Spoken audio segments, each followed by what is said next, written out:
I walked into my own dining room, and what I saw made my 70 years of faith shake to the core. 43 people crowded around tables, pushed together in my house, plates piled high with turkey and dressing, mac and cheese glistening with butter, collard greens steaming in ceramic bowls. The smell of cornbread and sweet potato pie filled every corner.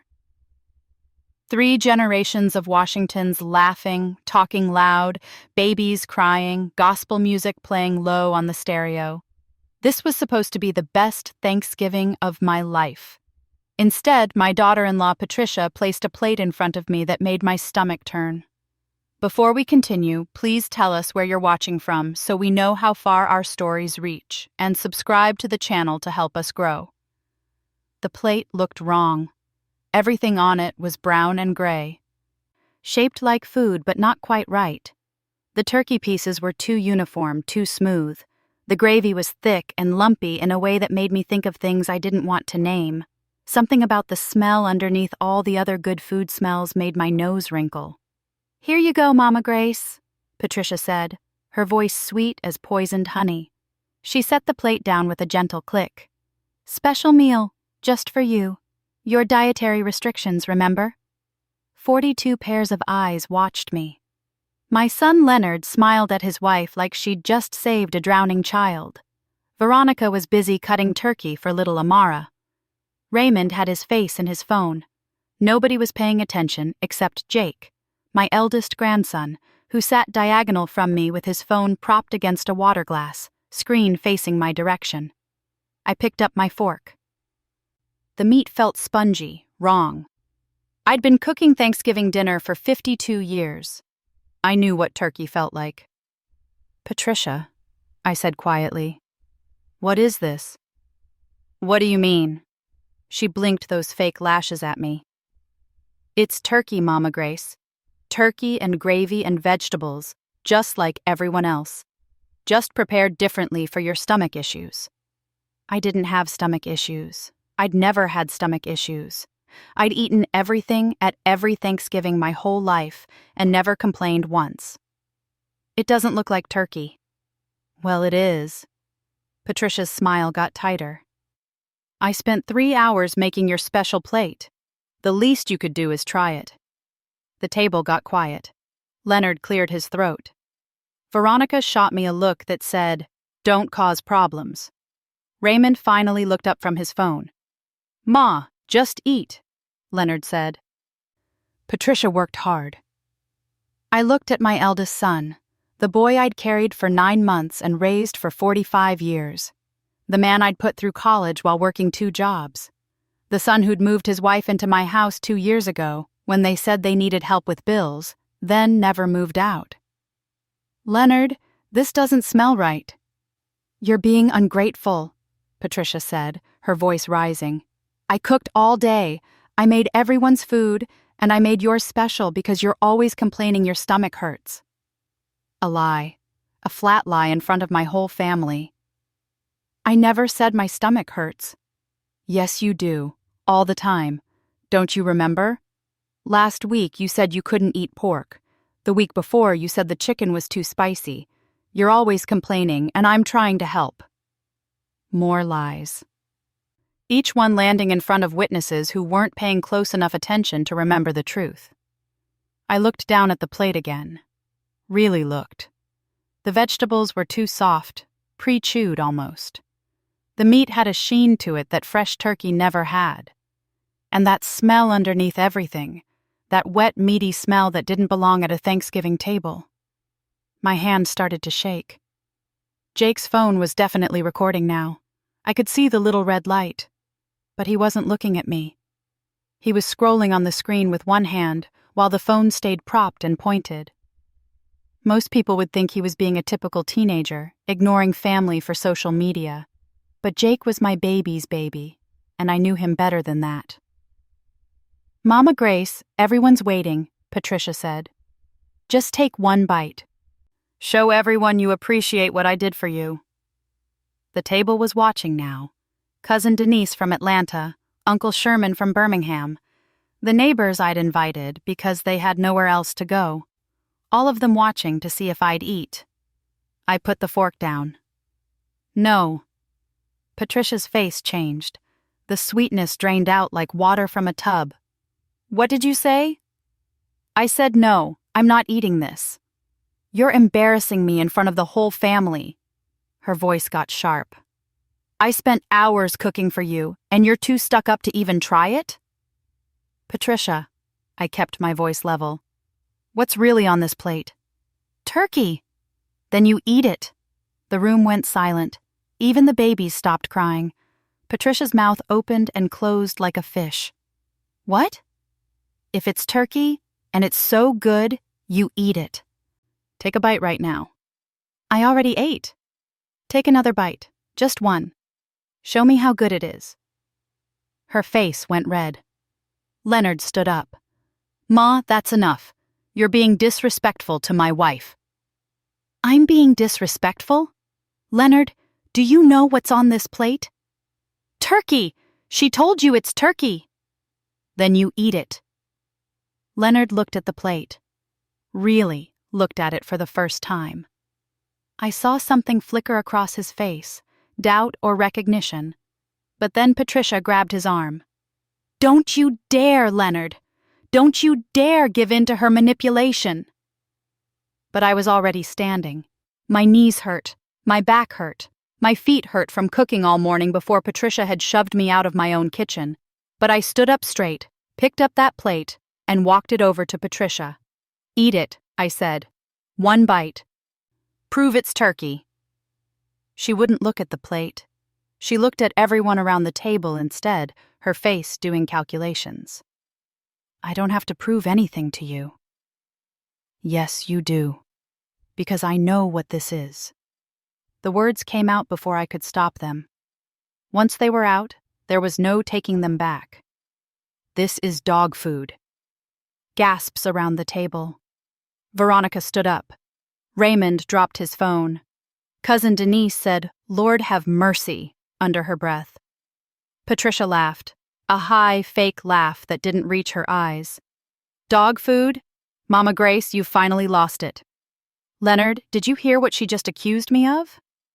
I heard, Leonard said, but he was looking at the plate now, really looking. That's Kibbles and Bits turkey flavor, I said. My voice was shaking, but clear. Mixed with gravy from a can and green beans from the bottom of the bag. You shaped it to look like real food, but it's dog food. The dog food you bought 3 days ago when you made me drive you to the store. You told me it was for the neighbor's dog. We didn't have a dog. The neighbors didn't have a dog. Patricia's laugh got louder. This is insane! Leonard, your mother is having a mental breakdown at Thanksgiving dinner. This is exactly what I've been telling you about. She's not well. She needs help. Then eat it, Jake said. Every head turned to my grandson. He was standing now, phone in his hand, pointing it directly at Patricia. What? Patricia's voice was a whisper. Eat it, Jake said again. If it's turkey, eat it. If you won't eat it, tell everyone why. Jake, sit down, Leonard said. This isn't your business. It is my business. That's my grandmother. And I've been watching you and Mom do this to her for 2 years. 2 years. My heart stopped. 2 years was how long they'd been living in my house. 2 years was how long Patricia had been slowly taking over, pushing me out of my own kitchen, my own living room, my own life. Do what? Patricia's voice was dangerous now. What exactly have we been doing, Jake? Everything. Taking her social security checks, using her credit cards, telling people she's confused when she's not, making her feel crazy, and now this. He pointed at the plate. Serving her dog food at Thanksgiving dinner in front of 40 people, so everyone will think she's losing her mind when she complains. The room exploded. Everyone talking at once. Veronica yelling at Jake to show respect. Cousin Denise demanding to see the plate. Uncle Sherman standing up like he might fight someone. Raymond trying to calm everyone down. Babies crying. Gospel music still playing like nothing was wrong. And Patricia stood there, frozen, staring at Jake's phone. What's on your phone? She whispered. Jake smiled. It wasn't a nice smile. Everything, Mom. I've got everything. That's when I realized the phone wasn't just recording. The screen was showing numbers that kept climbing, 3,000, 5,000, 10,000. Jake, Patricia's voice cracked. What are those numbers? Views, Jake said. We're live on TikTok. Have been since I sat down. 47,000 people are watching right now, including Mrs. Henderson from your job, and Pastor Clark from church. And oh, look, the Birmingham News just joined. Patricia grabbed for the phone. Jake stepped back. Leonard tried to get between them. Veronica was crying. Raymond had his own phone out, recording now, too. Turn it off, Patricia screamed. Turn it off right now. No, Jake said, because this isn't the first time. I've been recording you for 2 years. Every time you took Grandma's medicine and told her she already took it. Every time you used her credit card and said she forgot she spent the money. Every time you called her confused or senile or sick when she was fine. I've got 200 videos, Mom. 200 pieces of evidence of elder abuse. The room went dead silent. 200 videos. And I've been sending them to Adult Protective Services, Jake continued. His voice was steady, calm, like he'd practiced this. Every single one. With timestamps and dates and locations. They've been building a case for 6 months. That's when someone knocked on the front door. Hard, official knocks that made everyone jump. That's probably them now, Jake said. Patricia ran. Just turned and ran straight for the back door. Leonard chased after her, yelling her name. Veronica grabbed Amara and backed toward the wall. Raymond opened the front door. 2 police officers and a woman in a gray suit stood on my porch. Grace Washington, the woman said. I'm Geneva Freeman from Adult Protective Services. We need to talk about your living situation, and we have a warrant for the arrest of Patricia Washington. The phone numbers on Jake's screen read 3,400,000 and climbing. My Thanksgiving dinner was being watched by the world, and somewhere in my house, my daughter-in-law was trying to hide from police officers while my son defended her, and my family fell apart around a plate of dog food that 40 people had just seen me refuse to eat. I looked at Jake, my 16-year-old grandson with his phone and his evidence and his 2-year plan to save me. How long? I whispered to him while everyone else was shouting. How long have you known? He met my eyes. Since the first week they moved in, Grandma. I heard them talking about your patents. My patents. The designs I'd created 30 years ago for medical equipment. The ones that still paid royalties every quarter. The ones nobody knew about except my lawyer and my banker and the company in Delaware that managed my accounts. The ones that made me worth $50 million. They think you're broke, Jake said softly. They've been planning to put you in a nursing home and take the house. They don't know about the money. Nobody knows except me. I found the papers in your Bible last year when I was looking for your pressed flowers. $50 million hidden while I watched my family try to destroy me for a house and a Social Security check. Jake, I said, how did you... Law school research project, he said. I've been documenting elder abuse cases for my college applications. Turns out the best case study was happening in my own house. My advisor said it's the most comprehensive documentation she's ever seen. I'm getting early admission to Harvard because of this, Grandma. Because I documented what they did to you. Police officers were searching my house now. Mrs. Freeman was asking me questions. Veronica was crying harder. Raymond looked like he might throw up. Cousin Denise had the plate of dog food and was sniffing it, her face twisted in disgust. And somewhere in the back of the house they found Patricia hiding in my linen closet. She fought the officers, scratched one, kicked another, screamed that I was crazy, that Jake was lying, that the videos were fake, screamed that she'd done everything for this family and this was how we repaid her. They put handcuffs on her in my hallway while my whole family watched. Ma'am, Mrs. Freeman said to me, gently touching my arm, we need to take you to the hospital. Get you checked out. We have evidence of financial abuse, medical neglect, and now this. She gestured at the plate. We need to document everything. I'm fine, I said. I knew. I knew what was happening. Then why didn't you stop it? I looked at my family, at Leonard, who was crying now, saying he didn't know, he didn't see it. At Veronica, who wouldn't meet my eyes. At Raymond, who was already calling his wife to come get him. At the 40 cousins and neighbors and church members who'd watched this dinner turn into an arrest. I wanted to see who would defend me, I said. I wanted to know who loved me for me, and who loved me for what they could get. Mrs. Freeman's eyes went soft with understanding and pity. And now you know, she said. Now I know. Jake's phone was still recording, still live, 5 million views. The Birmingham News was setting up a camera on my lawn. Neighbors were coming out of their houses. Police lights flashed red and blue against my windows.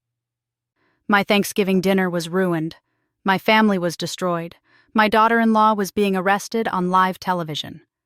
And somewhere in my bedroom, locked in a safe deposit box key hidden in my jewelry box, was a will that was about to change everything. Because Jake didn't just inherit my pride tonight.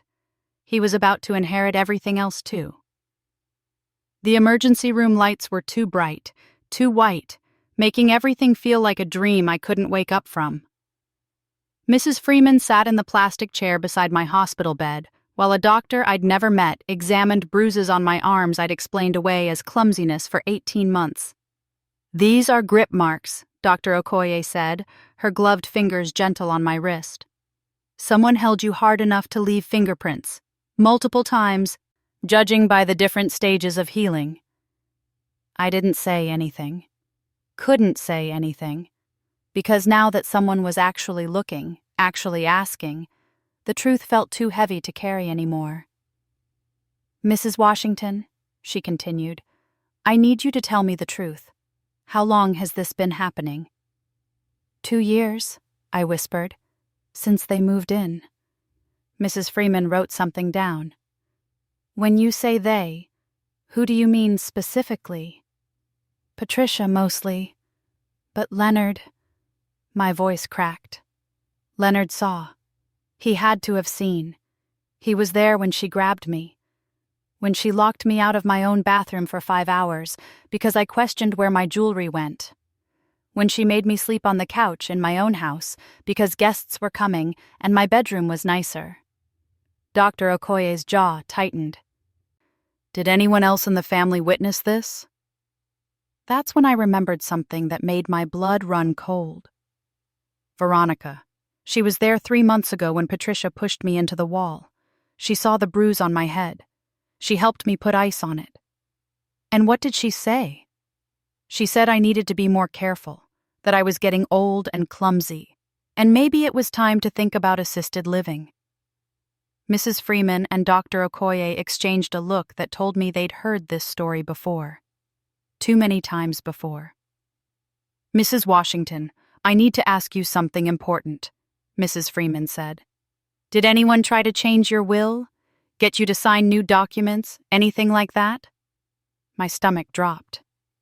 3 weeks ago, Leonard brought papers to me at breakfast. Said they were just updates to my insurance. I signed them. I didn't read them. I trusted him. Mrs. Freeman stood up so fast her chair scraped the floor. I need to make a phone call, right now. She left the room practically running. Dr. Okoye kept examining me, finding more bruises, more evidence, more proof that I'd been living in my own personal prison for 24 months while pretending everything was fine. Why didn't you tell anyone? Dr. Okoye asked softly. Because they're my children. Because I raised them to be good people, and admitting they weren't felt like admitting I failed. Because... I stopped, swallowed hard. Because I kept thinking they'd remember who I was, who they were. That love would win. Love doesn't cause bruises, Dr. Okoye said. Love doesn't serve you dog food at Thanksgiving. Through the thin curtain, I could hear Mrs. Freeman's voice rising. I don't care if it's Thanksgiving. Get Judge Williams on the phone now. We need an emergency injunction. Yes, I said now. 20 minutes later, Mrs. Freeman came back with Detective Harris and a woman in an expensive suit who introduced herself as Reginald Thompson's paralegal. "Mrs. Washington," the paralegal said, "I'm Yvonne. Mr. Thompson sent me as soon as he saw the news. He wants you to know your accounts are frozen and secure. No one can access them." "My accounts?" I tried to sound confused. Tried to remember I was supposed to be the poor widow who didn't understand finances. Yvonne smiled gently. "Ma'am, Mr. Thompson said to tell you that the eagle still flies at midnight." That was the code phrase. The one Reginald and I had established 30 years ago when I first got the patents. The phrase that meant it was safe to stop pretending. I exhaled a breath I'd been holding for 2 years. Thank God. "He also asked me to tell you that someone tried to access your Delaware accounts 4 hours ago. They had forged power of attorney documents with your signature." My vision went gray at the edges. "Who?" "The request came from a law office in Birmingham, attorney named Gerald Winters. He was representing Leonard and Veronica Washington." Veronica, my daughter. My baby girl who I'd rocked through colic and walked through her first heartbreak and helped raise her own daughter. "Veronica knew?" The words came out like broken glass. "Mrs. Washington, we believe this was a coordinated effort. The documents they tried to file show planning going back at least a year. Power of attorney, conservatorship papers, a new will leaving everything to your children equally, and a commitment order for a psychiatric facility in Tuscaloosa." I couldn't breathe, couldn't think. A psychiatric facility. They were going to have me committed. "The commitment order was signed by a Dr. Warren," Yvonne continued. "He certified you were a danger to yourself and others due to advanced dementia." "I don't have dementia." "We know. Dr. Warren's license was suspended 6 months ago for falsifying psychiatric evaluations. Someone paid him $15,000 to sign that paper without ever meeting you." Detective Harris stepped forward. "Mrs. Washington, we have evidence this goes beyond Patricia. We think your children have been planning this for over a year. Patricia serving you dog food today, that wasn't random cruelty. That was theater." Theater? They needed witnesses. 43 people who would testify you were confused, paranoid, unable to recognize food. They were building a case for incompetence. The dog food incident was supposed to be the final proof that you'd lost your mind. The room spun. I gripped the hospital bed railing. "But they didn't know about Jake," Detective Harris said. "Didn't know he'd been documenting everything. Didn't know he'd go live on TikTok. And they definitely didn't know you were actually a multimillionaire who'd been testing them." Mrs. Freeman sat down beside me again. "Grace, I need you to understand how serious this is. Your children were trying to steal everything from you. The house was just the beginning. They thought they were stealing a house and a Social Security check. If they'd succeeded with the Delaware accounts, they would have gotten $50 million. $50 million. The patents I'd designed while working as a hospital technician, barely making minimum wage. The medical equipment innovations that saved lives and made me wealthy beyond anything my children knew. The money I'd hidden because I wanted to see who loved me for me. Now I knew. "What happens now?" I asked. "Now we investigate everyone," Detective Harris said. "Leonard, Veronica, Raymond if he knew. Anyone who was part of this." "Raymond didn't know," I said quickly. "He's been trying to get me to move in with him for months. Kept saying I didn't have to stay with Leonard and Patricia if I wasn't happy." Detective Harris made a note. "Okay, that's good to know. What about Veronica's husband? Curtis?" "Curtis works oil rigs. He's gone 6 months out of the year. I don't think he knows anything." "We'll verify that. What about Patricia's family?" I thought about Patricia's mother, her sisters, the cousins who'd come to Thanksgiving. I don't know. Patricia always kept them separate from us. "That's a red flag right there," Mrs. Freeman said. "Abusers isolate their victims." A knock on the door made everyone turn. Beatrice Johnson, my neighbor for 37 years, peeked her head in. "Grace? Baby, the church is here. What? Beatrice pushed the door open wider. Behind her stood Pastor Reverend Clark, Deacon Monroe, and at least 20 members of Faith Baptist. They filled the hallway, holding Bibles and prayer cloths and casserole dishes like they'd come to fight the devil himself with green bean casserole and the Holy Spirit. "We saw the news," Pastor Clark said, his deep voice filling the room. "The whole church saw it, and we're here to tell you that you're not alone. Not anymore." I started crying, couldn't help it. 2 years of holding everything in, and now it came out all at once. "We should have seen it," Deacon Monroe said, his voice thick with guilt. "You stopped coming to Wednesday Bible study, stopped singing in the choir, started missing Sunday services. We should have checked on you." "Patricia said I was sick," I sobbed. "She told everyone I was too tired for church." "We should have come to your house," Beatrice said fiercely. "Should have pushed past that woman and made sure you were okay." "I saw you looking out the window some days, Grace. I saw you, and I didn't do nothing. I'm sorry, baby, I'm so sorry." Pastor Clark came to my bedside. "Grace Washington, I'm going to ask you something, and I need you to be honest. Did we fail you? Did your church family fail you?" I looked at all those faces. Good people. People who'd prayed with me, laughed with me, mourned with me when my husband died. People who'd loved me but hadn't seen what was happening behind my closed doors. "You didn't fail me," I said. "They lied to you, and they were convincing." "That stops now," Pastor Clark said. "From this moment on, you don't take a step without this church behind you. You understand? Whatever you need, whenever you need it, Faith Baptist is your army." "Amen," someone said in the hallway. "Amen," repeated through the crowd. Ms. Freeman was crying now, too. Even Detective Harris looked moved. Then my phone rang. The nurse had brought it from my purse. The screen showed Leonard calling. Everyone in the room went silent. "Answer it," Detective Harris said quietly. "But put it on speaker. I want to hear what he has to say." My hands shook as I accepted the call and pressed speaker. "Ma?" Leonard's voice sounded destroyed. "Ma, please. You gotta tell them this is a mistake. Patricia didn't mean it. She was just trying to help. The dog food it was for... Ma, please. They're not letting her out. They're saying she might not get bail. Ma, you gotta fix this." I looked at the bruises on my arms, thought about the commitment papers, the forged documents, the year of planning to steal everything from me. "Leonard," I said, my voice steady. "Did you know?" Silence on the other end. Long, damning silence. "Did you know about the papers? About the accounts they were trying to access? About Veronica helping?"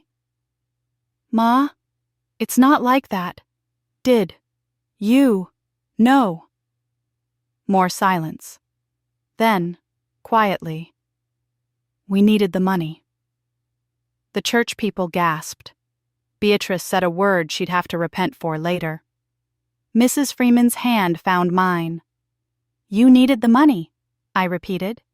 "So you decided to steal from your mother, to have her committed, to let your wife abuse her for 2 years. Ma, you don't understand. We have debts.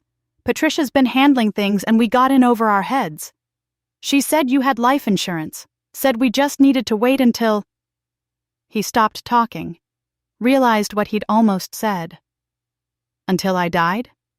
I finished for him. "No, that's not..." "I didn't mean..." "You meant exactly that, Leonard. You were waiting for me to die so you could take my life insurance.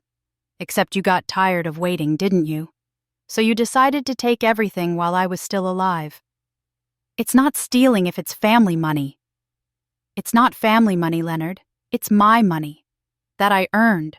That I hid because I wanted to know who really loved me." My voice rose. "And now I know. Now the whole world knows. 5 million people watched your wife serve me dog food. Watched Jake expose what you've been doing, and you're calling me to ask me to fix it? Ma, please, think about the family. Think about what this will do to all of us." "I am thinking about the family," I said. I'm thinking about Jake, who's been protecting me when his own father wouldn't. I'm thinking about Deshaun and Amara, who deserve better than parents who abuse elders. I'm thinking about me for the first time in 2 years. So that's it? You're just going to let them destroy us? You destroyed yourselves the first time you grabbed my arm, the first time you lied about my medicine, the first time you looked at me and saw a bank account instead of your mother.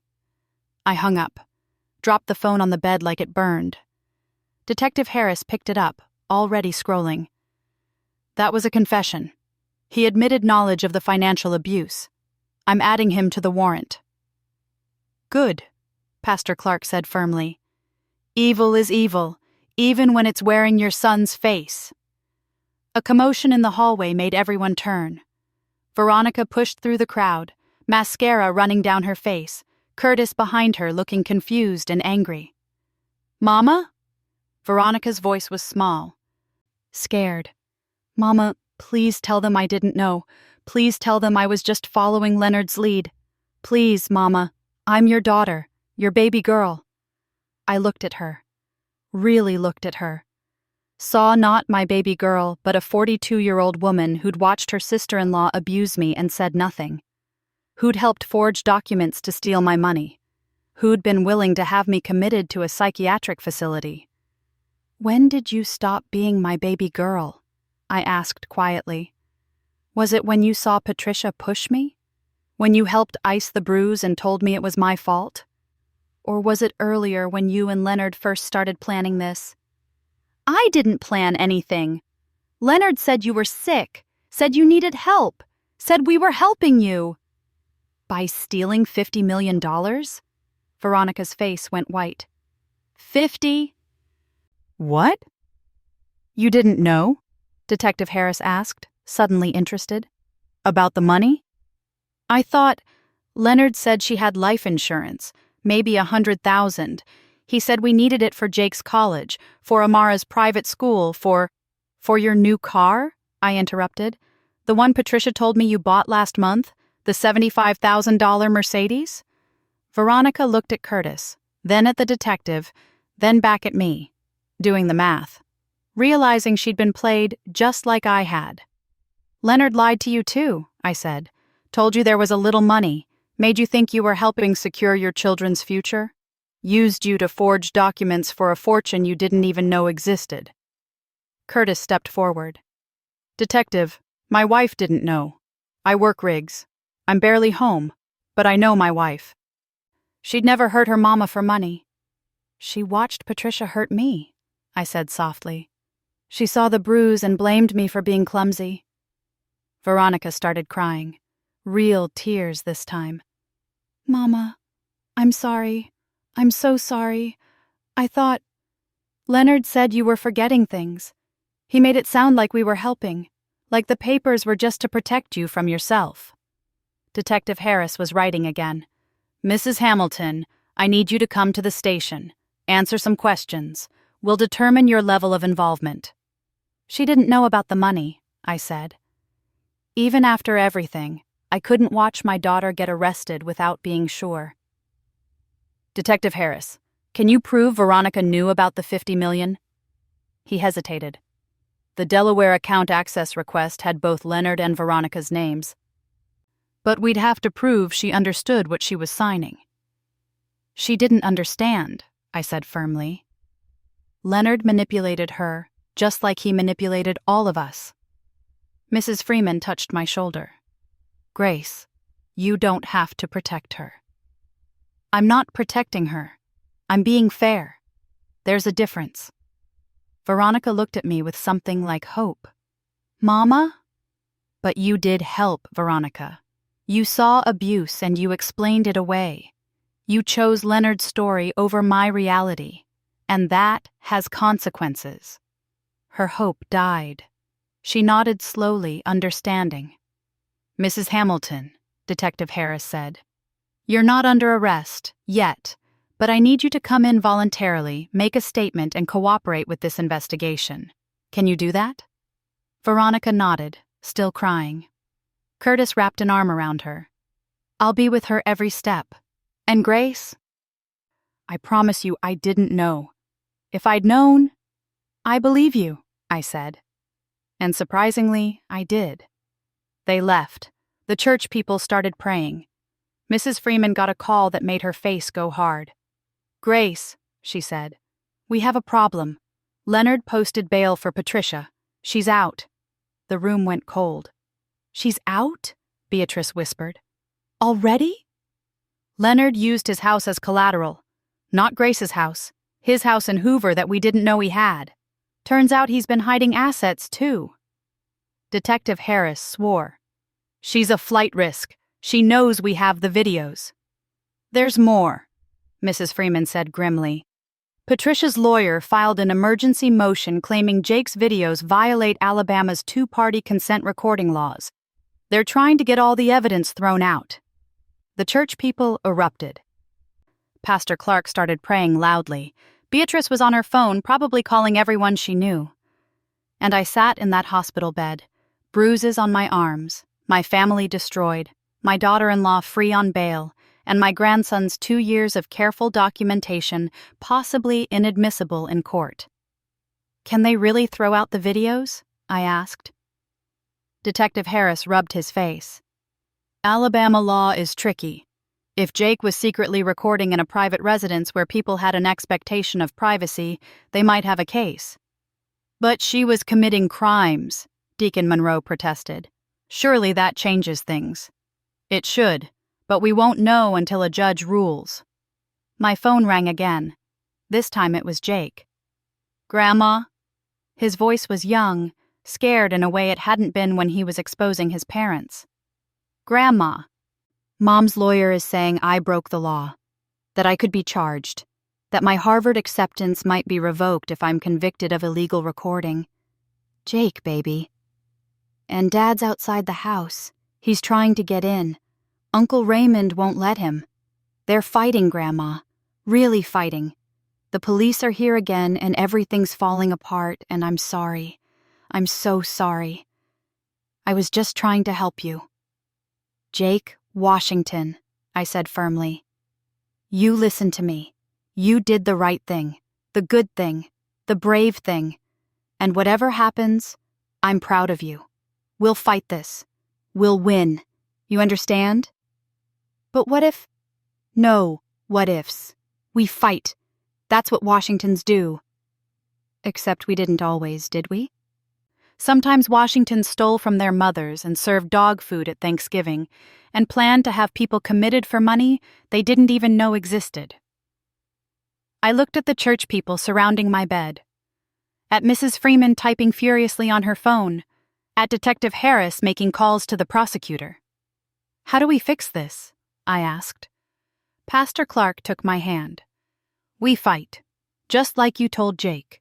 We fight with everything we have. And we have a lot, Beatrice added. Grace, half of Birmingham saw that live stream. The news stations won't stop calling. You got public support like I've never seen. Mrs. Freeman looked up from her phone. She's right. The videos already have 30 million views across all platforms.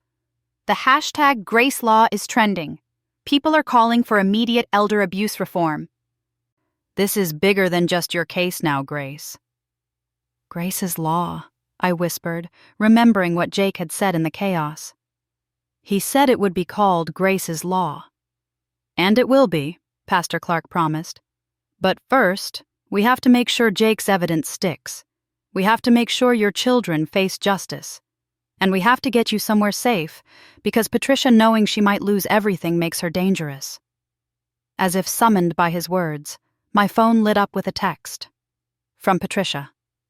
We need to talk. Alone. I know things about the patents, things that could destroy you. Meet me at the house tomorrow at noon, or everyone learns the truth about how you really got that money. I showed the text to Detective Harris. His face went grim. She's threatening you.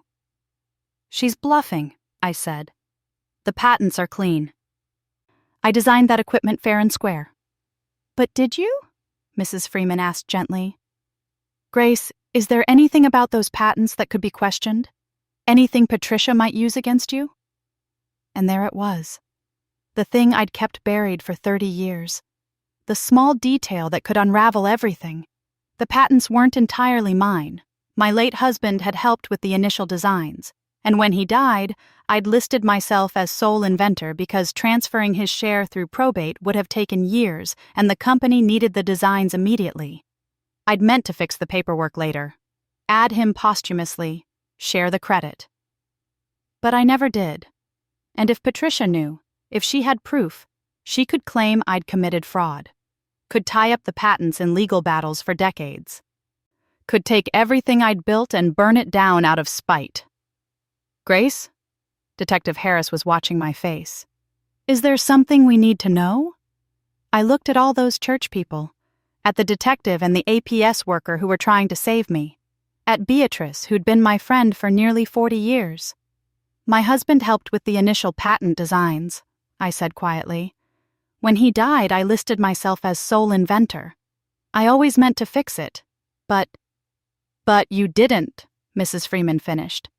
And now Patricia knows. If she knows, then she has evidence, Detective Harris said. Which means she's been planning this longer than we thought. Which means she's more dangerous than we realized. Pastor Clark squeezed my hand. Then we face it. Truth in the light, Grace. Always truth in the light. If I meet her, I said slowly. If I go to the house tomorrow, can we record it? Get her to admit what she's done? Not legally, Detective Harris said. Not without violating the same two-party consent law that might sync Jake's videos. Then what do we do? Everyone was quiet. Outside my hospital room, I could hear monitors beeping, nurses talking, the ordinary sounds of a hospital on Thanksgiving night. And somewhere in Birmingham, Patricia was free. Leonard was hiding. Veronica was giving statements to police. Jake was scared he'd ruined his life trying to save mine. And I was in a hospital bed, trying to figure out how to fight my own children with bruises on my arms and secrets that could destroy everything. We pray, Pastor Clark finally said. And then we strategize. But tonight, Grace, you rest. Let us stand watch. Let your church family protect you the way we should have been protecting you all along. I nodded, too tired to argue, too overwhelmed to plan. Mrs. Freeman's phone buzzed. She read the message and smiled for the first time all night. Judge Williams granted our emergency injunction. Your accounts are fully frozen. Nobody can touch them without a court order. And she's scheduled a hearing for Monday morning to determine if the commitment papers are valid. Monday? That was only 3 days away. 3 days to build our case, Detective Harris said. 3 days to prove Jake's recordings were justified. 3 days to figure out what Patricia knows about the patents. 3 days, I repeated. 3 days to save my grandson, my money, my reputation, and what was left of my dignity. Through the hospital window, I could see the sun rising on the day after Thanksgiving, Black Friday, the day everyone went shopping for bargains. And somewhere in Birmingham, Patricia and Leonard were shopping for lawyers who could help them steal from a 70-year-old woman while convincing the world she deserved it. But they didn't know I'd stopped being a victim the moment Jake hit that record button. They didn't know the whole church was behind me now. And they definitely didn't know that Reginald Thompson, my lawyer for 30 years, was the best attorney in Alabama and had been waiting for this moment since the day I told him I wanted to test my children's love. The war wasn't over. It was just beginning. And this time, I wasn't fighting alone. Monday morning came too fast and too slow at the same time. I stood outside Judge Harriet Williams's courtroom with an army behind me. Literally an army. 57 members of Faith Baptist filled the hallway, along with Beatrice and her entire book club, the neighbors from 3 streets over, and reporters from every news station in Alabama. Jake stood beside me in his best suit, looking older than 16, looking like a man who'd spent 2 years documenting abuse and now had to defend why he'd done it. "You ready?" I asked him quietly. "No," he said honestly. Grandma, what if they throw out everything? What if I go to jail? What if... Then we deal with it, I said. Together. But Jake, you need to know something before we go in there. I told him about the patents, about his grandfather's contribution that I'd never properly credited, about how Patricia might use it to destroy everything. Jake listened, his face getting paler with each word. When I finished, he was quiet for a long moment. Grandpa helped design those? He finally asked. The initial prototypes. I refined them, improved them, made them marketable. But he was there at the beginning, and I should have listed him as co-inventor. I didn't do it to be dishonest, Jake. I did it because I was young and overwhelmed, and the lawyers said it would be easier to process as a single inventor, and I just never fixed it. Does that make the patents invalid? I don't know. Maybe. Probably not after 30 years, but it could tie them up in legal challenges for years, which means Patricia could freeze my assets while it's litigated. Jake thought about this. So if she threatens to expose it in court, what happens? Then I lose my leverage. The judge might think I'm a fraud, might dismiss everything, might let them access the accounts while the patent issue is resolved. Then we expose it first, Jake said simply, before she can use it as a weapon. We tell the judge ourselves. Jake, Grandma, you taught me that the truth always comes out, so let it come out on our terms, not hers.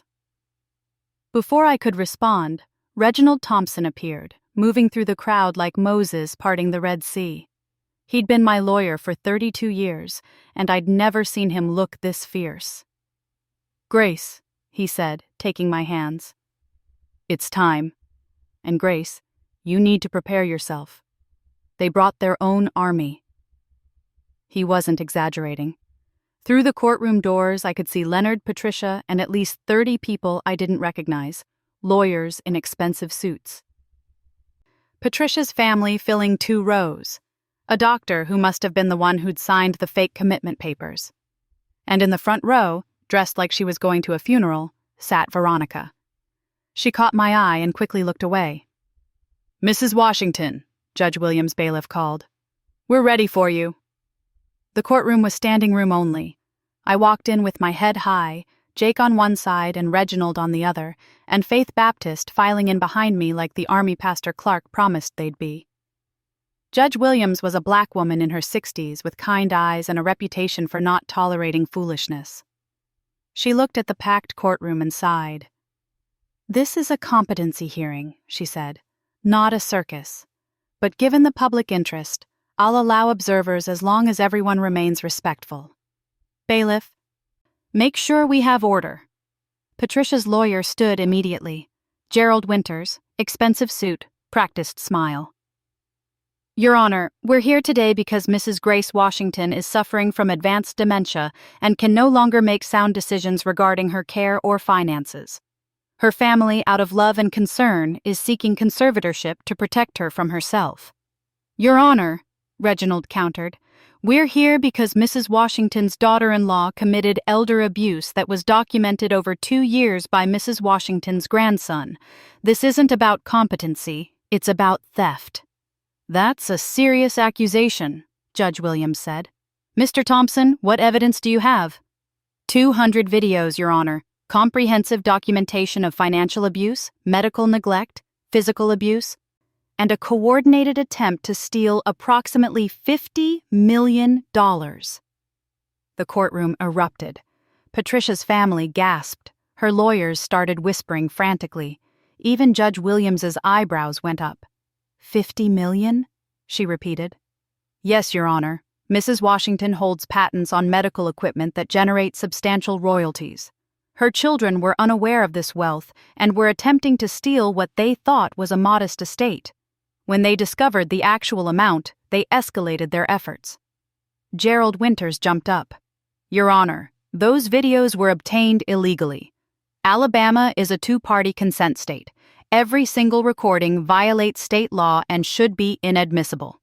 Your Honor, Reginald said calmly, there's an exception in Alabama law for recordings made to document ongoing criminal activity. The videos show crimes in progress, They're admissible under the crime fraud exception. The boy had no reason to believe crimes were being committed, Winters argued. He was secretly recording his family. He had every reason, Reginald said. Mrs. Washington had told him what was happening. He believed her, and he documented it. Judge Williams held up a hand. I want to see the videos, and I want to hear from the boy himself. Jake Washington, approach the bench. Jake walked forward on shaking legs. I wanted to go with him, protect him, but Reginald's hand on my arm held me back. Jake, Judge Williams said gently, why did you start recording? Because my grandmother told me she was being hurt, Jake said, his voice steady despite his fear. She said my mom and dad were taking her money, hiding her medicine, locking her in rooms. She said no one believed her, so I decided to document it. For 2 years? Yes, ma'am. I wanted to make sure I had enough evidence. I knew 1 or 2 videos could be explained away, but 200? Over 24 months? With timestamps and locations and patterns? That's proof. Did you know you might be breaking the law? Jake hesitated. This was the moment. The truth or a convenient lie? Yes, ma'am, he said quietly. I researched it. I knew about the 2-party consent law, but I also knew about the exceptions for documenting crimes. And I knew that if I didn't record it, no one would believe my grandmother. They'd believe my parents instead. And you were willing to risk criminal charges yourself to protect her? Yes, ma'am. She's my grandmother. She raised my dad. She helped raise me. When I was 8, she came to every single one of my baseball games, even though her knees hurt. When I was 12 and got bullied at school, she's the one who taught me to stand up for myself. When I decided I wanted to be a lawyer, she's the one who encouraged me. His voice cracked. How could I not protect her when she needed me? Judge Williams' eyes were suspiciously bright. Sit down, Jake. I need to review the videos. For the next hour, the courtroom watched in silence as scenes from Jake's documentation played on the screen. Patricia grabbing my arm hard enough to leave marks.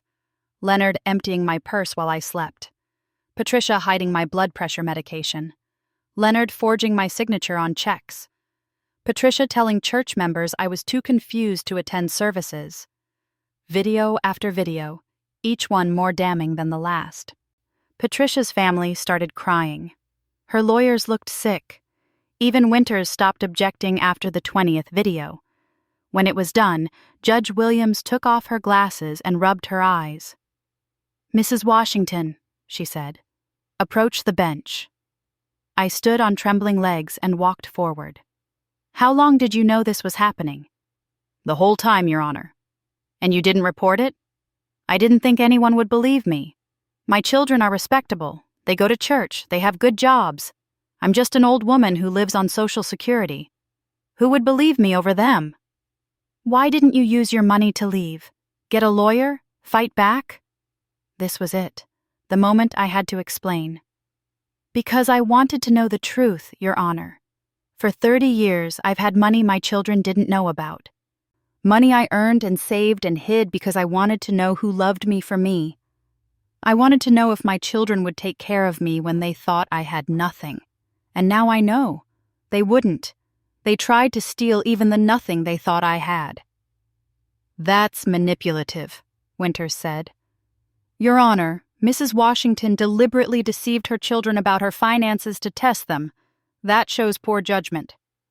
It shows wisdom, Judge Williams snapped. It shows a woman who'd rather know painful truth than live with comfortable lies. Mrs. Washington, I need to ask you about the patents. I've reviewed the records, and there's an irregularity regarding the original inventor listing. My heart stopped. Patricia must have told them, must have given them the information about my husband. Your Honor, I said quietly. My late husband helped with the initial designs. When he died, I listed myself as sole inventor because the lawyers said it would be faster. I always meant to add him posthumously, but I never did. It was wrong. It was 30 years ago, but it was still wrong. The courtroom was silent. This was the moment Patricia had been waiting for. The moment that could destroy everything. Your Honor, Patricia's lawyer stood. This proves Mrs. Washington committed patent fraud. The patents should be invalidated. Any money derived from them should be— Sit down, Judge Williams said coldly. You don't get to benefit from patent fraud claims when you're on trial for elder abuse. And Mr. Winters, if you try that argument again, I'll hold you in contempt. Winters sat down fast. Judge Williams looked at me. Mrs. Washington, patent fraud has a statute of limitations. 30 years is well past it. However, I'm ordering you to work with the Patent Office to add your husband's name posthumously. Can you do that? Yes, Your Honor. I should have done it years ago. Good. Now let's talk about the conservatorship petition. Mr. Winters, you brought a doctor who claims Mrs. Washington has dementia. Where is he? A thin man in the back row stood nervously. Here, Your Honor. Dr. Warren, you signed commitment papers stating Mrs. Washington is incompetent and a danger to herself. Have you ever met Mrs. Washington? Well, no, you haven't. And yet you certified she needed psychiatric commitment. How much were you paid to sign those papers? Dr. Warren went pale. That is— $15,000, Reginald said. We have the wire transfer records, from Leonard Washington's account to Dr. Warren's practice. Judge Williams' face went hard. Dr. Warren, you're under investigation for fraud. Bailiff, escort him to custody. The courtroom erupted again. Dr. Warren tried to run. The bailiff caught him. Patricia started crying. Leonard put his head in his hands. And I stood there, watching it all fall apart, thinking this was it. This was justice. But I was wrong. Your Honor, Winters said desperately, even if the commitment papers are fraudulent, that doesn't prove Mrs. Washington is competent. She's 70 years old, she lives on Social Security, she doesn't even have a car. My clients may have made mistakes, but they're still concerned about their mother's welfare. She doesn't have a car because Patricia took her license, Jake said loudly from his seat. Told the DMV she was too confused to drive. I have a video of it. And the Social Security is her choice, Reginald added. Mrs. Washington wanted to appear as a low-income senior. It was part of her strategy to evaluate her children's character.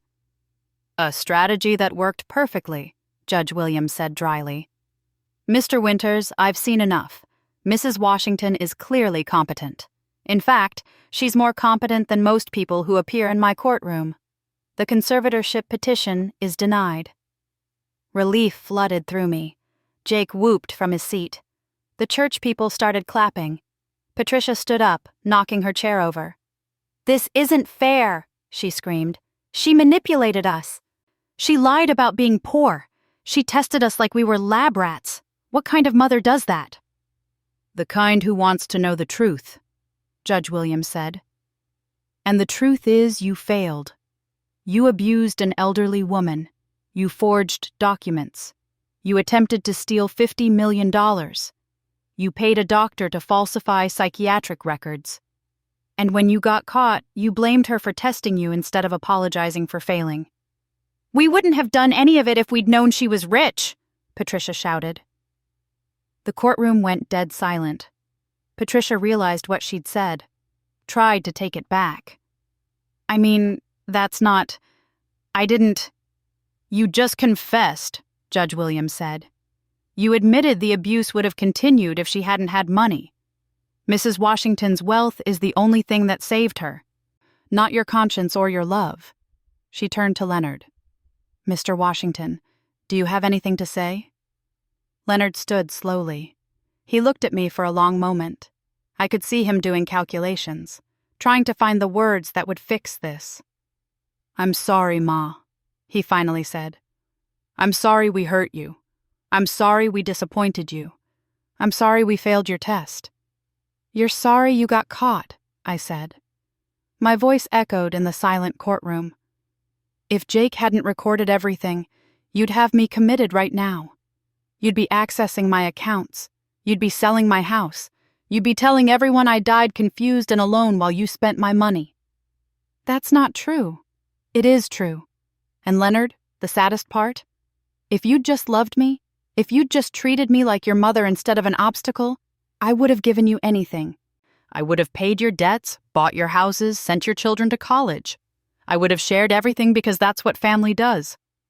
Leonard started crying, real tears this time. Ma, please, can we start over? Can we fix this?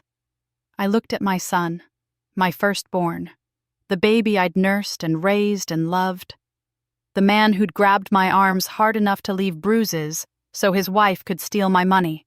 No, I said, we can't. Judge Williams nodded. Mr. and Mrs. Leonard Washington, you're both under investigation for elder abuse, fraud, and attempted theft. I'm issuing restraining orders preventing you from contacting Mrs. Washington or coming within 500 feet of her residence. Detective Harris, are charges being filed? Detective Harris stood. Yes, Your Honor. The DA is preparing charges against both Leonard and Patricia Washington for elder abuse, fraud, forgery, and conspiracy. We're also investigating Veronica Hamilton for her involvement. Veronica stood up, shaking. Your Honor, I didn't know about the money. I swear I didn't know. My brother lied to me. He said we were helping our mother, not stealing from her. Mrs. Hamilton, Judge Williams said, I've reviewed your statement. I believe you were manipulated by your brother. However, you still witnessed abuse and did nothing. That makes you complicit. You'll be charged with failure to report elder abuse. Given your cooperation, you'll likely receive probation, but you will have a criminal record. Veronica sat down hard, crying. Curtis wrapped his arms around her. Now, Judge Williams continued, let's discuss the will. Mr. Thompson, I understand there's a question about Mrs. Washington's estate planning. Yes, Your Honor. Mrs. Washington executed a will 3 years ago that her children are unaware of. They attempted to forge a new will leaving everything to them equally. The real will is quite different. How different? Reginald smiled. It wasn't a nice smile. It leaves everything to Jake Washington, with provisions for Deshawn and Amara Washington provided they maintain relationship with their grandmother and demonstrate good character. Leonard, Patricia, and Veronica receive nothing. The courtroom exploded. Patricia screamed. Leonard grabbed the table. Patricia's family started yelling. Veronica buried her face in her hands. Nothing? Patricia shrieked. After everything we did for her? After living in that house, taking care of her? Dealing with her complaints? You mean after abusing her, stealing from her, and trying to have her committed? Judge Williams asked. Yes, nothing. And frankly, Mrs. Washington is being generous, allowing the grandchildren any inheritance at all. This isn't over, Patricia said venomously. We'll appeal. We'll challenge the will. We'll prove she's incompetent, no matter what you say. Try it, Judge Williams said. And I'll add harassment charges. This hearing is over. The conservatorship is denied. Mrs. Washington maintains full control of her finances. The restraining orders are in effect immediately. We're adjourned. She banged her gavel. I thought it was over. I thought we'd won. But as we filed out of the courtroom, Patricia cornered me in the hallway. Her lawyer tried to pull her back, but she shook him off. You think you've won? She hissed. You haven't won. I know things, Grace. I know about the real reason you hid that money. I know about the deals you made, the people you crossed. You think I'm going to jail alone? I'm taking you with me. Detective Harris moved between us. Mrs. Washington, that's a violation of the restraining order. I don't care, Patricia was screaming now, reporters filming everything. She's not the saint everyone thinks she is. She's a liar and a manipulator and you're under arrest, Detective Harris said calmly, pulling out handcuffs. Again, for violating a court order. Let's go. They cuffed her right there in the courthouse hallway. Patricia screaming, Leonard crying, reporters shouting questions, cameras flashing everywhere. And through it all, Jake stood beside me, holding my hand. Grandma, he whispered. What did she mean about people you crossed? Nothing, I said. She's desperate. She's trying to hurt me any way she can." But he gave me a look that said he knew I was lying. That said we'd talk about it later. That said he loved me anyway. Outside the courthouse, the crowd was overwhelming. News vans, protesters with signs supporting elder abuse reform, church members singing hymns, neighbors cheering. Pastor Clark had organized a press conference. "Today," he said into the microphone, "we witnessed justice for Grace Washington. But this isn't just about one woman. This is about the thousands of elders being abused right now, the ones without grandsons brave enough to document it, the ones without lawyers skilled enough to fight, the ones without churches willing to stand up. That's why we're calling on the Alabama legislature to pass comprehensive elder abuse reform," Deacon Monroe added. "New laws requiring mandatory reporting, stricter penalties for financial exploitation, better protection for seniors. We're calling it Grace's Law." The crowd cheered. Reporters shouted questions. Someone started a chant, "Grace's Law! Grace's Law!" I stood there, overwhelmed, as my private nightmare became a public crusade. A young woman pushed through the crowd. "Mrs. Washington, I'm Tasha Green from Channel 6. Can we talk?" Before I could answer, Reginald stepped forward. "Mrs. Washington will make one statement, then she needs rest. She's been through an ordeal." He handed me a microphone. I looked at all those faces, all those cameras, all those people who'd watched Jake's videos and seen my humiliation and somehow turned it into hope. "Thank you," I said simply. "Thank you for believing me, for standing with me, for caring about an old woman you've never met. If Grace's Law helps even one person avoid what I went through, then everything was worth it." "Mrs. Washington," a reporter called, "do you forgive your children?" The question hung in the air, everyone waiting for my answer. "I forgive them for being human," I said carefully, "for making mistakes, for being weak. But I don't forgive the abuse. And I won't pretend it didn't happen just to keep the peace. Sometimes love means holding people accountable. Will you reconcile with them?" "I don't know. Right now, I need to heal. And they need to face consequences. Maybe someday there can be reconciliation. But that day isn't today." 3 months later, Grace's Law passed the Alabama legislature. Mandatory reporting for suspected elder abuse. Felony charges for financial exploitation over $10,000. Increased penalties for family members who abuse their position of trust. Protection for people who document abuse, including good faith recordings made to prove criminal activity. Jake was there when the governor signed it. So was I, surrounded by church members and reporters and families who'd experienced what I had. Patricia pleaded guilty to elder abuse and fraud, got 3 years in prison. Leonard got 2 years and 5 years probation. Veronica got probation and community service. Dr. Warren lost his license and got 18 months for fraud. The patents got corrected. My husband's name added as co-inventor. The royalties kept coming, bigger now that the publicity brought more attention to the equipment. Jake got into Harvard with a full scholarship. His documentary about documenting elder abuse won awards. He spoke at conferences. Became an advocate while still in high school. I kept the house. Raymond and his family moved in to help me. Shanice turned out to be the daughter-in-law I should have had all along, kind and genuine and honest. Deshawn and Amara came to visit every Sunday. Veronica stayed away, but Curtis brought the kids and told me she was getting therapy, trying to understand how she'd been manipulated. I never saw Leonard again. He wrote letters that I didn't answer, not because I didn't love him, but because I loved myself more.